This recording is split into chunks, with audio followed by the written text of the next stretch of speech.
Imana ishimwe cyane.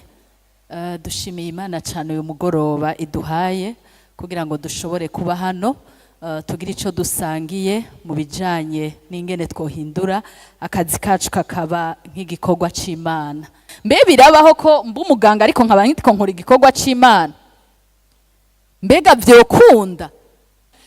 Ico tuma ubwa mbere duhindura akazi kacu kagahinduka igikorwa c'Imana nuko twotahura ico twahamagariwe tugakomprena notre mission nk'aba professionnels chrétiens aho dusanzwe turi misi yose.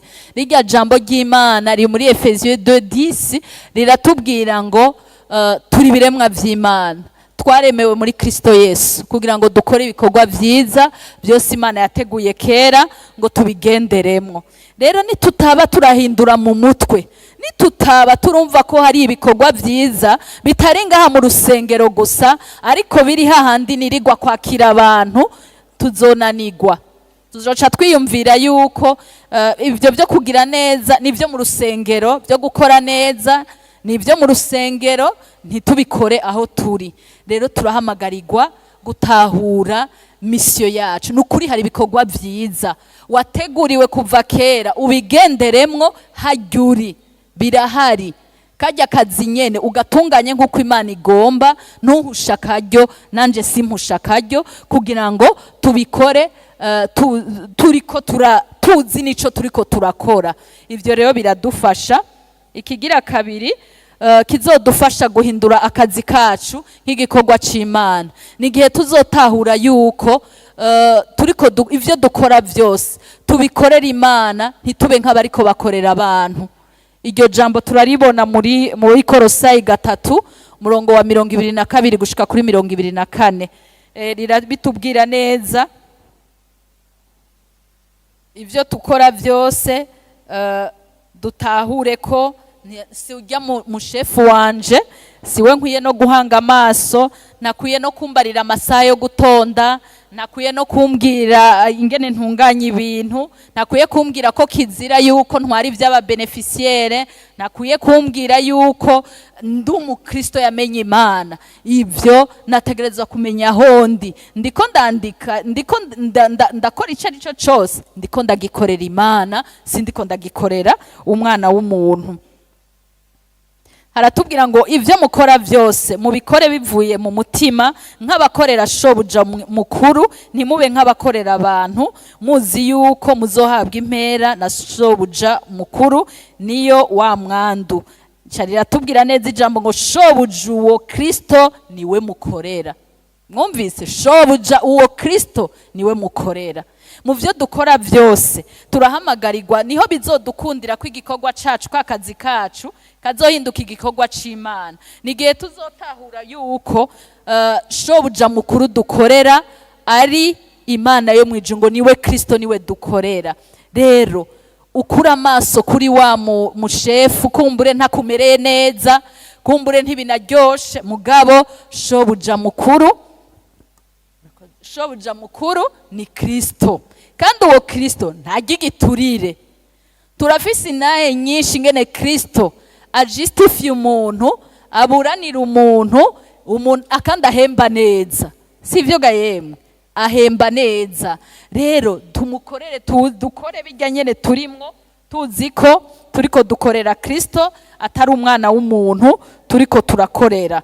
Ivyo bizodushoboza ko dusanga turiko turabitunganya neza. Ikigira gatatu ni gihe ivyo tuzokora vyose ari kubw'icubahiro c'Imana. Mbega ivyo dukora vyose ni kubw'icubahiro c'Imana? Ego amasuccess arabonetse, icubahiro gihabwa nde? Ivyo wakoze vyagenze neza, ninde ahabwa icubahiro? Mbega na kontra wayironse ntunibuka nuko ari Imana yitanze? Icuronse cose ni Imana ihabwa icubahiro, nta nishimwe riba muri wewe, kubera kurumva ntituramenya ko akazi dufise ni Imana yahaturungitse. Hajya dukwiye kumenya ko ibikunze vyose dukwiye kubikora kubw'icubahiro c'izina ry'Imana. Hama ivyo turabibona mu ijambo ry'Imana muri Korinto ba mbere igice c'10 umurongo wa 31.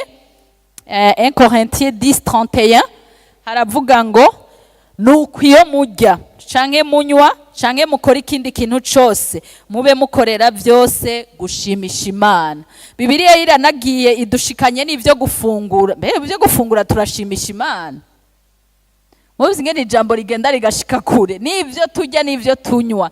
Rero mwiyumvire n'ibijya bikorwa dusanzwe dukora ibi by'ikimazi byo gutunganiriza abantu, byo kugirira neza abantu, byo kwigisha abantu, byo kuvura abantu, cya gikorwa cyose hamwuri ngo tubikore ku bw'icubahiro c'Imana.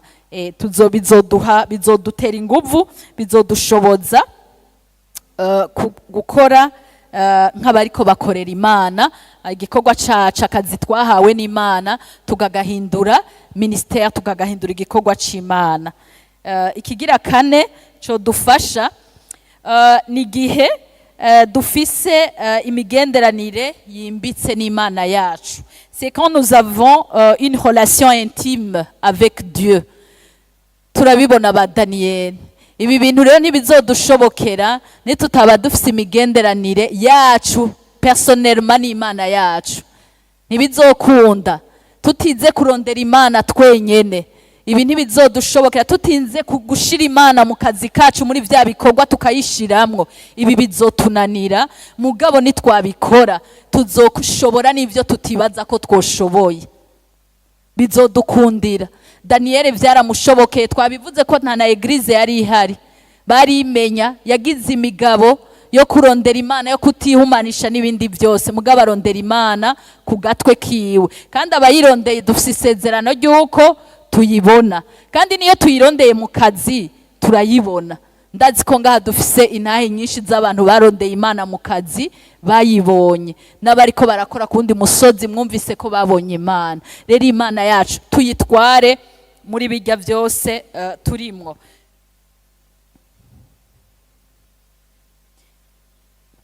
Dusome Daniel igice ca 11 umurongo wa 32. Aratubwira ngo abakora ibibi vyo kugwanya isezerano azobazimirisha akarimi keza, ariko abantu bazi Imana yabo bazoshikama bakora ibikomeye. Imana ishimwe cyane. Ngo abazi Imana yabo bazoshikama bakore ibikomeye. Imana ishimwe cyane. Abazi Imana yabo ntibapfa urayirondera, ego uyimenya wayirondeye. Daniel yararondera Imana kandi ntibyari no mu bihe byoroshe, mugabo amenya Imana yiwe, amenya Imana yiwe kwishoboye, amenya Imana yiwe kwihambaye, amenya Imana yiwe kwa nahajya nyene mu bunyagani musangayo, arakomera akoreshwa ivy'ubuhizi. Rero nitwamenya Imana yacu natwe hajya turi tuzokomera, dushobore ivyo tutibaza, twimura imisozi tutonibaza ko twobishoboye, nkuko n'uwadutanguriye yabivuze, ugashobora ibintu tonibaza ko bishoboye.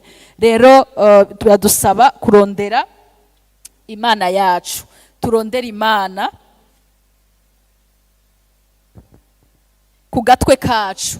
Hari igihe bitworohera kurondera Imana mu rusengero, bitworohera kurondera Imana dukoranye, nivyo birafasha, mugabo nitutiga kugira imigenderanire yacu twenyene, bizogera igihe uri no muri kakazi urushaka intervention divine, ako kanya utimenyereje kuyirondera no kuyumva bigucanganikireko.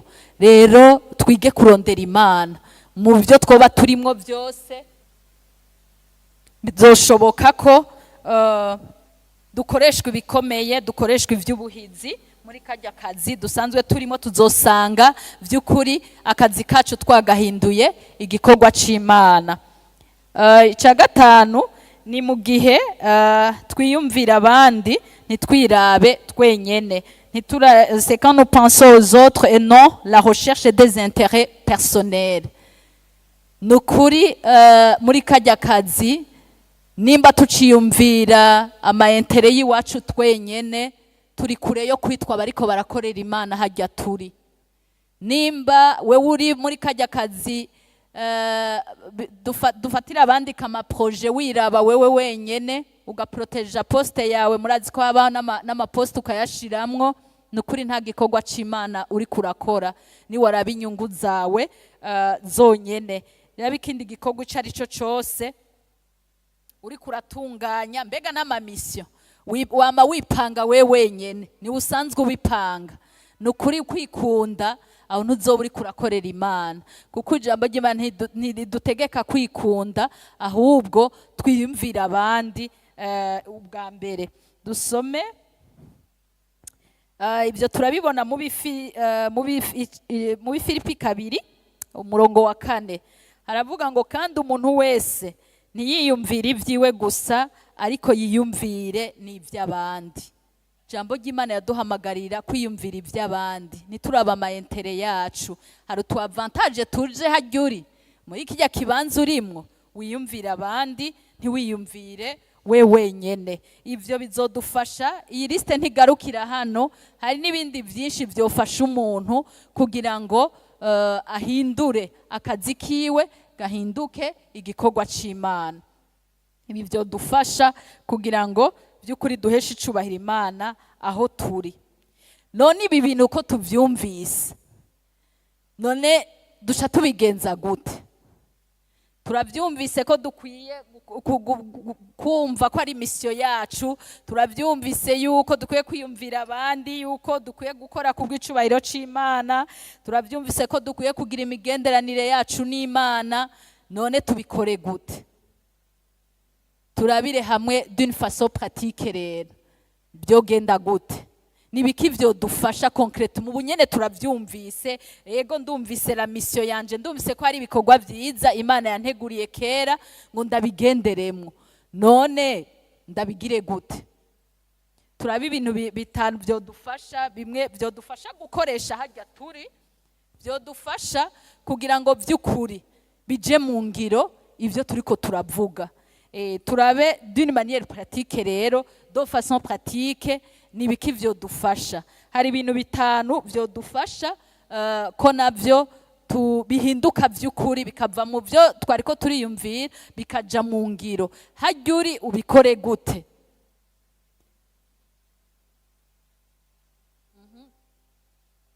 Ikintu ca mbere cyo dufasha nuko umukretien wese, umuprofessionnel chrétien ahari yoba mobilize kugira ngo akore sa mission.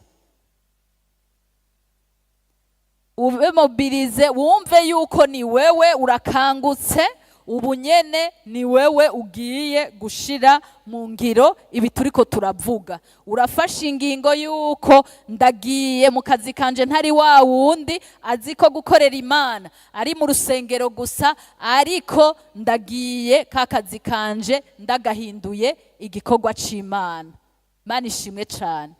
Ndagiye nziko ngiye guhindura, nukuva mu gacerere mu yandi majambo, tugakora ico twahamagariwe, tuzana ubudasa, tuzana impinduka. Ibi bitangurana na decision personnelle. Iyi ni ingingo ya mbere, nuko wumva ko ndumvise ko hari ivyo nahamagariwe, mugabo rero ngiye kubishira mu ngiro gute? Tangura wumve ko ari wewe urafasha ingingo. Uyu munsi birahindutse, ngiye navyumva, nari nzi nkume batubwira ngo amazi atemba hariya, sinari nzi ko hajya nkorera ari podium yiwanje. Ubu rero ndagiye guhindura ibintu. Ibyo bizodufasha.